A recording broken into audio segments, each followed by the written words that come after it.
विकास अघाड़ी के तमाम जो नेतागण हैं उनसे मेरी पूरी विनम्रता पूर्वक ये सवाल है और इस सवाल के अंदर किसी भी प्रकार का कोई बुरा भाव नहीं है। मैं ये जानना चाहता हूं कि एमवीए की लगभग 2 दर्जन से ज्यादा मीटिंगें मुंबई में और दिल्ली में सीट शेयरिंग पर हो चुकी है, बावजूद इसके अभी तक कोई अंतिम फैसला नहीं हुआ है। कांग्रेस पार्टी की तरफ से जो नेतागण एमवीए की मीटिंगों में शामिल होते हैं उनसे मैंने स्वयं पूछा तो उन्होंने कहा कि लगभग 8-9 सीटों के ऊपर अभी भी वाद विवाद चल रहा और इस बारे में कोई फैसला नहीं लिया गया और उन 8-9 सीटों में उत्तर पश्चिम मुंबई की भी सीट है। ये मुझे 2 दिन पहले भी बताया गया है। यानी अभी तक जब कोई फैसला नहीं हुआ तो कल अंधेरी ईस्ट के नागरदास रोड के नाके पर शिवसेना के प्रमुख आते हैं और अपने उम्मीदवार का एमवीए के उम्मीदवार की घोषणा करके चले जाते हैं। सबसे पहली बात, यह गठबंधन धर्म का उल्लंघन है।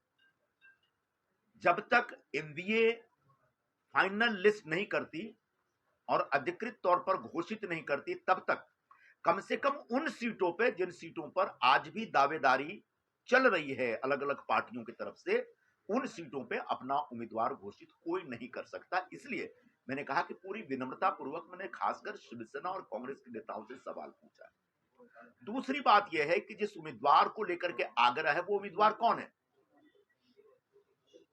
वो उम्मीदवार यहाँ के जो खासदार रहे हैं उनके सुपुत्र हैं और वो ऑलरेडी ईडी घोटाले, ईडी की छानबीन में, ईडी की जांच में पकड़े गए हैं। और घोटाला क्या है भाई? खिचड़ी घोटाला। अब मैं ये बोलूंगा तो लोग बोलेंगे साहब आप शिवसेना पे आरोप लगा रहे हैं, लेकिन सच तो यह है कि खिचड़ी घोटाला हुआ।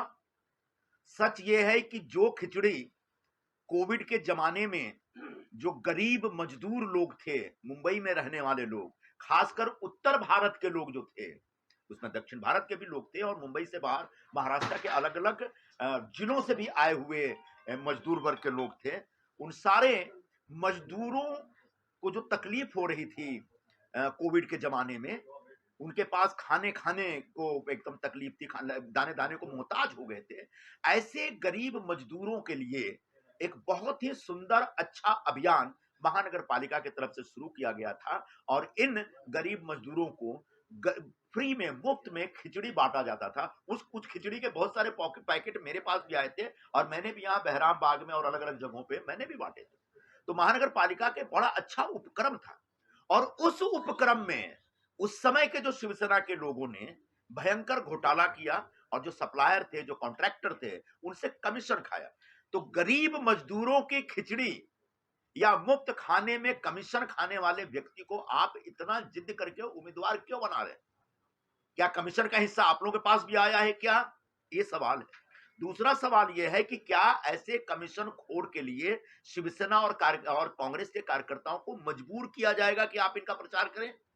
ये सब मेरे सवाल हैं और इसलिए मैं आग्रह करता हूं कि जो कल घोषणा की गई उस घोषणा को वापस लीजिए और जब तक एमबीए की मीटिंग में सारी सीटों के ऊपर एक फाइनल निर्णय नहीं हो जाता, अंतिम फैसला नहीं हो जाता, तब तक कोई भी पार्टी किसी भी उम्मीदवार की घोषणा नहीं कर सकता। आप जो बोल रहे हैं सर, इस पर अमोल कीर्तिकर का एक जवाब आया है। उन्होंने कहा है कि कांग्रेस नेता संजय निरुपम को कुछ कहने से पहले अपने नेताओं से बातचीत करनी चाहिए।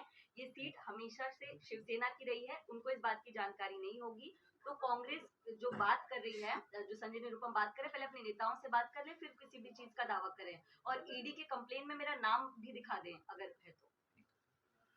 रह गई बात कि ये परंपरागत रूप से शिवसेना की सीट है, ये जो दावा है, ये जो साहब ने मुझे जवाब दिया है, जब ये पैदा नहीं हुए थे ना तब से ये सीट कांग्रेस की है। 1962 में इस इलाके से, इस सीट से चुनकर गए थे वीके कृष्णा मेनन और दो बार चुन के गए। उसके बाद 62 के बाद इसी इलाके से, इसी सीट से चुन के गए थे एचआर गोखले, जो इस देश के कानून मंत्री तक थे इंदिरा जी की जब सरकार थी तब। और उसके बाद सुनील दत्त साहब चुन के जाते हैं यहां से और एक ने कई बार इसी उत्तर पश्चिम मुंबई सीट से, और उसके बाद गुरदास कामत भी यहां से चुन के जाते हैं। तो ऐसा नहीं कह सकते कि शुरू से शिवसेना की सीट रही है।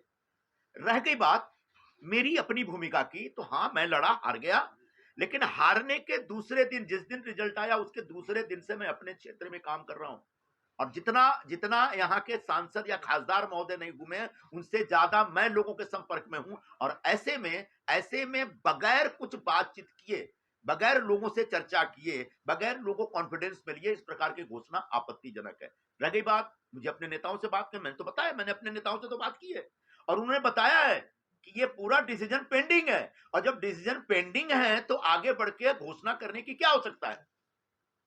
सर, अरविंद सावंत जैसे बड़े नेता भी कह रहे हैं कि उद्धव जी ने ये नाम इसलिए घोषित किया क्योंकि कहीं ना कहीं बैठक में ये बात नाम सामने आया है और डिसीजन फाइनल हो गया है। उसको लेकर क्या कहेंगे? जब सीट ही अलॉट नहीं हुआ है शिवसेना को, तो नाम की चर्चा कैसे हो सकती है?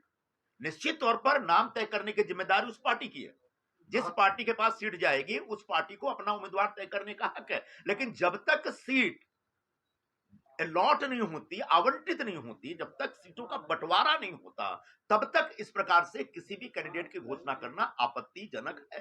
जिस तरीके से आप भी कह रहे हैं कि सीट का बंटवारा नहीं हुआ है, लेकिन सीट का बंटवारा हुआ और ये जगह शिवसेना को गई, तो आप उनका प्रचार करेंगे क्या?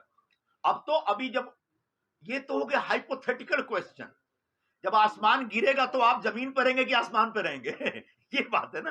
तो अभी इस बारे में कुछ नहीं कहा जा सकता, लेकिन निश्चित तौर पर मेरा सख्त ऐतराज रहेगा, और ऐतराज है, और आज आपके सामने। आप चुनाव लड़ेंगे क्या? बिल्कुल चुनाव लड़ूंगा। मैं पूरे 5 साल तक अपने क्षेत्र में, गली गली में, हर मोहल्ले में, हर कार्यक्रम में, हर कार्यकर्ता